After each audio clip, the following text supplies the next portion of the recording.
Warga Jalan Seluduk Putih Palembang dihebohkan dengan penemuan ular piton sepanjang 4,5 meter dengan berat mencapai 40 kg. Ular piton ini ditemukan salah seorang warga bernama Dedi ketika ia hendak berangkat kerja di pagi hari. Ia melihat sosok mencurigakan melintas di Jalan Seluduk Putih. Ketika didekatinya ternyata sosok ular piton sepanjang 4,5 meter sedang berjalan di semak-semak di pinggir jalan. Dengan keberaniannya, akhirnya ular tersebut ditangkap dan dibawanya pulang.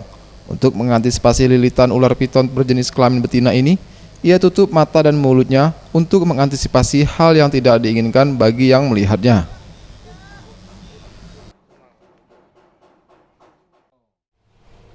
Ini kan kita waktu jemput adek balik itu kan gawe. Nah, ada Gojek ngasih tahu dulu. Nah, ini kan kakak turun aku dari motor pakai motor inilah. Iya, turun.